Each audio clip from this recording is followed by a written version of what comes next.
السلام عليكم ورحمة الله وبركاته. كل سنة وحضراتكم طيبين وبخير. النهاردة إن شاء الله هنعمل وصفة لذيذة جدا كلنا بنحبها، ما بيختلفش عليها اتنين. هنعمل إن شاء الله كفتة الحاتي بطريقة سهلة وبسيطة في البيت، وكمان هنعملها من غير سيخ ولا دخان ولا شواية، وكمان هنضاعف الكمية من غير برغل ولا فريك ولا حتى بوش. وهنشوف الكفتة بتاعتنا هتطلع معانا جوس ازاي وجميلة ازاي، من غير كمان ما نكون مسيخينها وقلبها مستوي وزي الفل زي ما حضراتكم شايفين كده معانا. وطبعا الكفتة من الاكلات اللذيذة جدا اللي كلنا بنحبها وما بنستغناش عنها، سواء في عزومات سواء في مواسم، في اي مناسبة عندنا. طبعا الكفتة دي حاجة اساسية جدا. ان شاء الله النهاردة هنضاعف الكمية، وهنشوف مع بعضنا هنضاعف الكمية بايه. بس الاول نسمي الله كده ونصلي على رسول الله ونشوف مقاديرنا ان شاء الله مع بعضين. اول حاجه انا جايبه معايا كيلو من اللحمه نصين، كل نص حطاه في كيس زي ما حضراتكم شايفين كده، وحطاه طبعا في الفريزر. اللحمه كانت عندي في الفريزر مش جايباها طازه. زي ما حضراتكم شايفين كده اللحمه بتاعتي مش كلها لحمه حمراء، لازما لحمه الكفته يكون فيها نسبه من السمين، لان السمين ده طبعا هو اللي بيطعم الكفته معانا وبيدينا التطعيمه الحلوه جدا للكفته، وكمان بيخليها متماسكه معانا. وطبعا اللحمه اللي معايا لو هي حمرا خالص يبقى اجيب لها نسبه من الدهون، اجيب لها تقريبا 20% كده من الدهون، اي دهون بقى موجوده عندي. وطبعا لو ليا هتبقى حاجه جميله جدا وتدينا تطعيمه تحفه جدا، ولو ما فيش ليا يبقى اي حته دهنه معايا او حته من البوش طبعا هتدينا طعم حلو وتدينا كمان زياده للحمه معانا. بعد كده بقى هجيب معايا بصلايه كبيره كده بشراها، وهصفي الميه بتاعتها زي ما حضراتكم شايفين كده معانا، وكمان طماطمايه هصفيها من الميه بتاعتها. بعد كده هناخد بقى البهارات بتاعتنا، هناخد ملح وفلفل وكبابه صيني وكزبره ناشفه ومعلقه كبيره من البيكنج باودر. ومش هزود بقى توابل زياده عن كده لان انا جايبه لها كيس توابل الكفته جاهز. الكيس ده بيبقى فيه التوابل اللي هتديني طعم جميل جدا للكفته، مش هحتاج احط توابل زياده عن كده لان الكيس ده تطعيمته هتبقى حلوه جدا. وطبعا نفس التوابل اللي انا حطيتها خدت منها على الميه اللي طلعت معايا من عصير الطماطم وعصير البصل، حطيت نفس التوابل اللي حطيتها على اللحمه حطيت منها على الميه اللي معايا. بعد كده جبت بقى الكيس اللي هيزود لي الكميه. الكيس دون بيتباع جاهز عند العطار وهو اسمه خلطه المفروم. بنجيبه في نص كوبايه ميه سخنه بندوبه كده، وبعد كده بنحطه على المفروم اللي معانا او على اللحمه المفرومه اللي معانا، بنقلبهم كويس جدا في قلب بعضيهم. وكمان معايا نص كوبايه من البقدونس المفروم، نص كوبايه اللي هو ورق بس البقدونس. بعد كده خدتهم ضربه كمان في الكبه عشان انعمهم، ولو ما عندكيش كبه يبقى بايدك افضلي عجيني فيهم كده لحد ما اللحمه المفرومه تبقى عامله معاكي زي العجينه، تبقى مسمغه كلها في قلب بعضيها. ولازما التسميغه دي، لان التسميغه دي اللي هتخلي اللحمه تمسك في بعضها وما تفكش معاكي وهي بتتشوي معاكي. لازم تسمغيها كويس جدا سواء في الكبه او لو ما فيش كبه زي ما بقول لك بايدك وتعجنيها عجنه كويسه جدا. انا عايزه اللحمه تبقى معايا مسمغه زي ما حضراتكم شايفين كده معانا بالظبط. بعد كده هنسيخ اللحمه بتاعتنا من غير سيخ ولا اي حاجه، احنا هنسيخها هي زي ما هي كده بالظبط. جبت معلقتين زيت حطيتهم على الميه اللي معايا وببل بيهم ايدي زي ما حضراتكم شايفين كده معانا.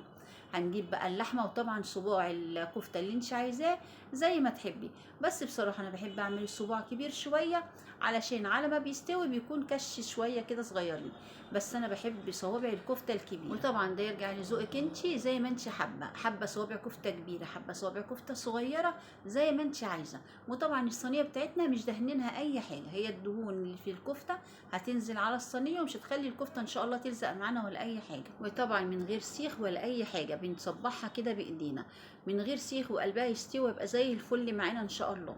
وهتجربي طريقه الكفته دي هتعجبك جدا وعلى طول هتشتغلي بيها او على طول هتعملي.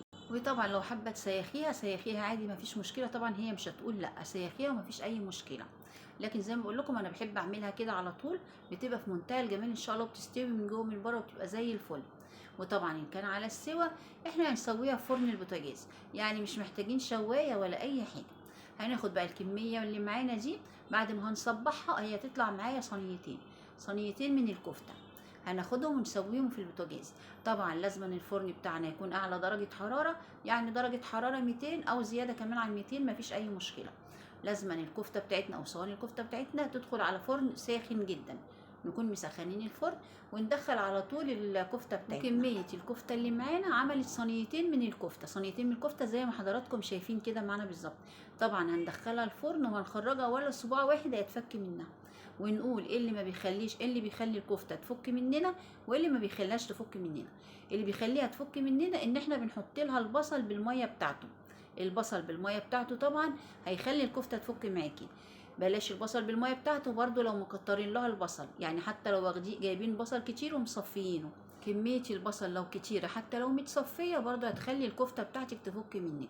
كمان تصبيع الكفته لازم وانتي بتصبعي الكفته تدوسي عليها كويس جدا، تخلي الكفته كلها مندمجه في قلب بعضيها او متشمعه في قلب بعضيها. علشان كده احنا خدنا الكفته وضربناها وش تاني في الكبه، او قلنا لو مفيش كبه نعمها كويس جدا بايدينا لحد ما نعملها زي العجينه، نخليها كلها متسمغه في قلب بعضيها. التسميغه دي هي اللي بتخلي الكفته تربط مع بعضيها وما تفكش ابدا، سواء عاملاها بقى على سيخ او عاملاها في صينيه. وطبعا الدهون في الكفته دي حاجه بتحافظ عليها ما تخليهاش تفك ابدا، وطبعا نسبه الدهون تكون 20%، لا تزيد ولا تقل. نيجي بقى للاكلات الحلوه اللي هتمشي مع الكفته. طبعا لو شويه رز بسمتي هيبقوا زي الفل جنب شويه كفته زي دول، مع شويه سلطه خضراء وشويه طحينه. وعشان نعمل رز بسمتي ويكون حلو جدا ممكن ناخد العصاره اللي خارجه من الكفته دي ونسقي الرز البسمتي بيها، هتديله طبعا تطعيمه تحفه جدا. كمان ممكن نعمل شويه مكرونه، وطبعا اصناف المكرونه كتيره جدا ومتعدده جدا، وطبعا هتكون جنب سلطه الطحينه وسلطه خضراء. ممكن كمان نعمل حلقات بصل وبطاطس ونحطها تحت الكفته وندخلها الفرن. قبل ما ندخل الكفته الفرن نكون حاطين تحتيها حلقات بصل وبطاطس. طبعا البطاطس هتستوي وهتشرب من الكفته بتاعتنا، هتبقى طبعا تحفه جدا. ممكن برضو نقدمها جنب الكفته، يعني في اكلات كتيره جدا ممكن ان احنا نقدمها جنب الكفته. وكمان نسيت اقول لكم ان انت لو عايزه بقى طعم الفحم او طعم الشوي ممكن نحط لها فحمايه، تحطي فحمايه تولعيها وتحطيها كده بطبق في قلب الكفته بتاعتك وتغطي على الكفته، وهي تروح حاطه لها نقطتين من الزيت وتروحي مغطيها كويس جدا. طبعا الكفته هتشرب من طعم الفحم او من ريحه الفحم، هتبقى الكفته معاكي كانها مشويه على الفحم بالظبط.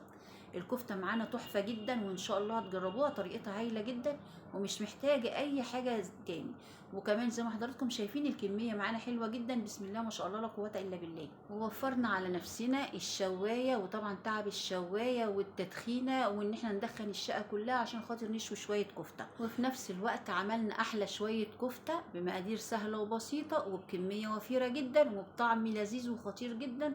ان شاء الله لو جربتوها هتعجبكم جدا، وهتعملوها بقى في اي عزومه بكل سهوله، في اي مناسبه، في اي موسم. بصراحه تحفه جدا زي ما حضراتكم شايفين كده معانا الكفته جوسي قد ايه وجميله قد ايه، ومشويه حلو جدا من بره وكمان طريه جدا من جوه ومستويه وزي الفل.